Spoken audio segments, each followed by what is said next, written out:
Can I really get a beer there? Don't tell me that. I'll be back there serving all of it. Yeah, 50 kegs behind you, right? Fuck, right? They won't miss a couple pints. You guys ready? I'm ready. So, Paul, did you feel that this was a loser leaves town type of bout? I mean, coming into it?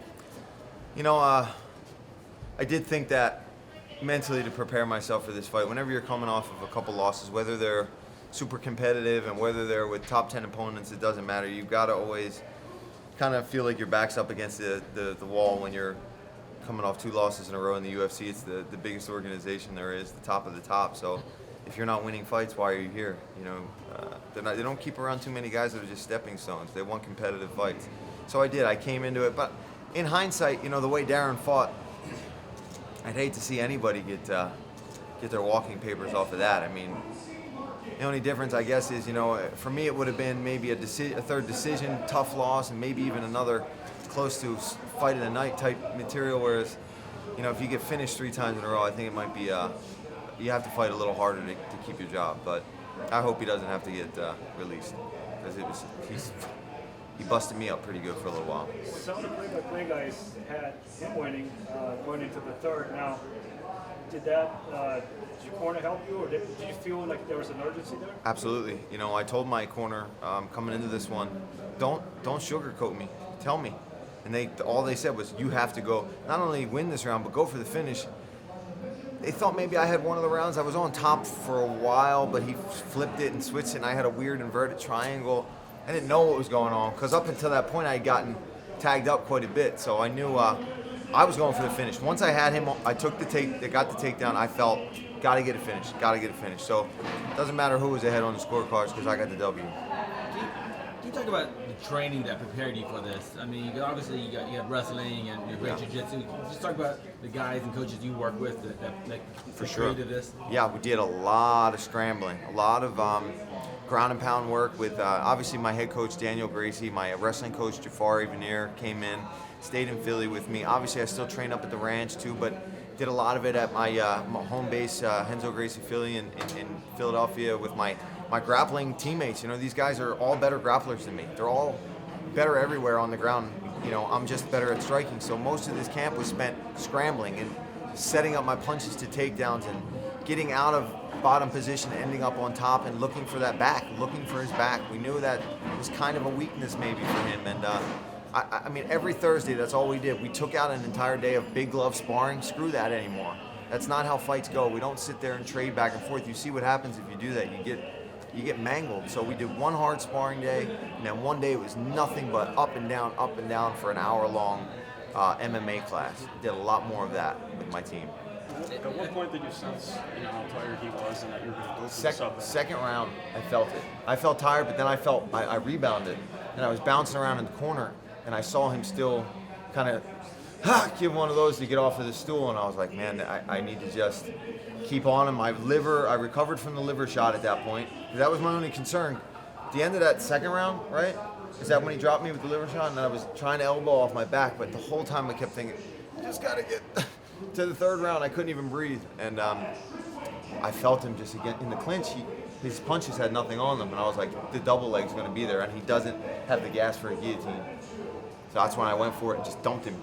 This was, you're real emotional after. Yeah. On top of the octagon. Was that, what you were talking about earlier about this was kind of loser leaves town? Or? Yeah, it was not only that, but it was, I just, my family, back home, we're going through the issues with my dad, and, I have a baby at home, and it was just, I've done a lot for the UFC, I feel, and they've done a lot for me, and I just felt that I needed to prove that the fights they've given me, I'm worthy of taking. These big-name fights. Since my debut, I haven't fought somebody that hasn't had more fights than me in the UFC. I fought Edson Barboza, Ross Pearson, Daron Cruickshank, and Danny Castillo. But my first 5 fights, So I wanted to show them, listen, I swear you're not giving me these just for exciting fights. I'm finish these guys. Are you expecting or hoping for another big name?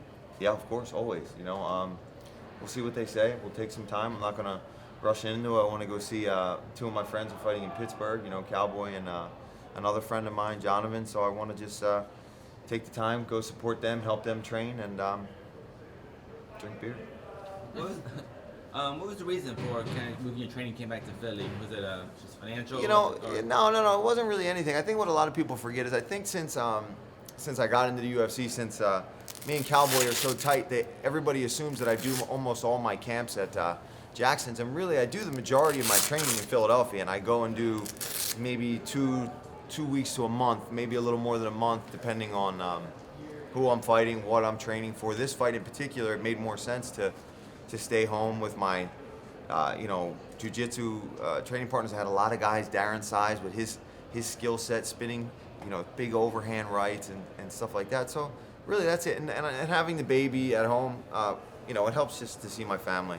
It's still a part of the BMF ranch, but more than that, I'm a city boy through and through, man. So to be at home in the city and be able to walk to the cafes and the restaurants is so much better than the desert. You don't miss all the horse shit. Oh, I hate it, man. I hate it. You talk to me. You got Cowboy on one end and me on the other. We are complete opposites when it comes to how we like to live. What about the stylistic matchup for this particular fight with Darren? Does it excite you to know it's going to be a barn burner? Or is it a little scary? It's a little scary, to be honest with you. Whenever a guy throws the types of techniques that Darren throws and I throw, and he ended up getting off a lot more of them, couldn't find my striking range. He did a good job. I landed some good leg kicks, and maybe I might have caught him with a couple knees. But man, he is fast with the Taekwondo. I'll give him that. He's probably on another level even than I am with spinning techniques. But I just think again and again, I think what gets me the wins is I'll fight, man. I'm gritty. You can punch me in the face. I'm spitting blood out on the mat. I love that. I love hearing the crowd when I'm spitting blood on the mat. That's why I'm here. It's what I get paid to do. So, but yeah, a little scared. And at the beginning of the interview, you were talking about beer. How do you feel about beer? I love beer, and I live in Philadelphia, so there's a lot of craft beers. We have a lot of these bars where it's like this. You see how these are all name brands in Philly? This would be 17 beers you never heard of in your entire life, and they're all as dark as your shoes. It's delicious. So you're a dark beer guy. I like dark beer. I like Belgian beers a lot too, man. Belgian ales, they kick you in the ass and they taste good going down. So. Which one's the first favorite? Right now, the first one I'll say is because I have a case of it in my fridge at home that I haven't been able to touch, but I had to buy it because it's a Christmas beer. It's Mad Elf by, I think it's Trogs, and I have a whole case of it sitting in the fridge for me when I get home. And it wouldn't have tasted as good coming home with a loss, I can tell you that much. I might have thrown it out. So. I might be wrong, but this was the most grappling heavy fight of all your fights in UFC, right? Yeah, recently. When I fought a Maybe guy, more. Jason Sago, in Halifax, and we grappled a lot. He's a black belt in jiu-jitsu, and that was a tough grappling match. But even that was, I felt, up and down a little more. This one, I was able to secure top position, pass his guard quite a few times, and kind of land some ground and pound, and have to fight submissions off my back, too, and yeah, definitely. I would say, yeah, you're right. The most grappling heavy. I guess I'm going at. Do you now have I want to say a newfound passion for it, but do you appreciate the ground game more? And since that's just as exciting as knocking someone out. I'll be completely honest, no, but it got me to the win. So I'm gonna go home, and you better believe I'm gonna throw that gi on and put my belt on and walk around with my blue belt. Like, yeah, what's up now? And hopefully I take a couple gi classes, get my purple belt. You're a purple belt now. You guys heard it. You heard it. Daniel Gracie himself just said I'm a purple belt. Maybe a couple stripes on there. I don't know. This fight is not going to go to the ground. He's going to knock him out. I know there's going to be a striking. Oh, yeah, right. If I had stayed on his feet any longer, I might have got knocked out. I'm supposed to give him to him on the cage. I'm like, so now just to let you know, you're a purple belt. All right. New purple belt. Now I have to get in the gi. Awesome. Congrats. Thank you guys. I appreciate it, man. Good talking to you guys.